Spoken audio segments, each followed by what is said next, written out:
मयूर होता. त्याला वाचवण्याचे हजारो प्रयत्न झाले. मनात आणलं असताना तर एखादा दवाखाना विकत घेण्याची तयारी या परिवाराची होती. शेवटच्या श्वासापर्यंत लढत राहिले कुटुंब. ही माऊली रणरागिणी झाली, झगडत राहिली मृत्यूशी. आमच्या प्रतापरावांनी पायाची भिंगरी केली, आईनं देहाची चाळण केली.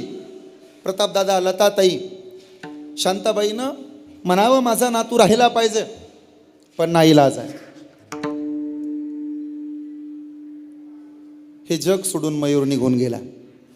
आता डोंगराच्या पलीकडे बुडालेला सूर्य उद्यापासून रोज दिसेल, पण मातीआड निघून गेलेला मयूर पुन्हा दिसणार नाही.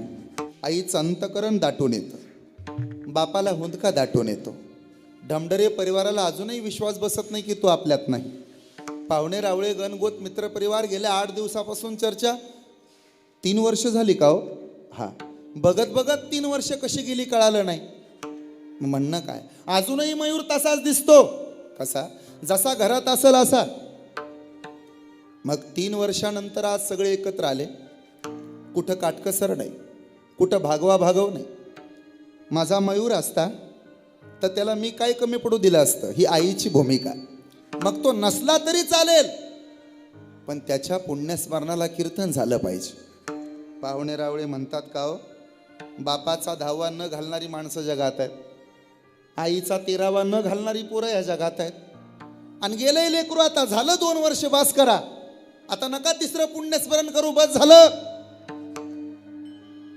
आई आणि बाप सांगतात का हो, काय तो असता आणि म्हणलाच असता वाढदिवस साजरा करायचा तर ठेवलं नसतं का कीर्तन? तो आहेच आमच्यात. कसा आहे, आजही त्याच्या आठवणी आहेत. समाधान यात आहे, जिथं कुठं असेल तिथून आम्हाला पाहत असेल, आशीर्वाद देत असेल, हसत असेल. अरे जिवंत होता तेव्हा सांगत होता आई बापाला, बाबा काय बेटा, आई काय रे बाळा, बस करा आता, कुठवर फिरवता मला, आता नका नेऊ दवाखान्यात. आई बापानं म्हणावं, पोरा सगळी इस्टेट गेली तरी चालेल, पण तू वाचला पाहिजे. आणि म्हणून मन हेलावतं, कंठ दाटून येतो.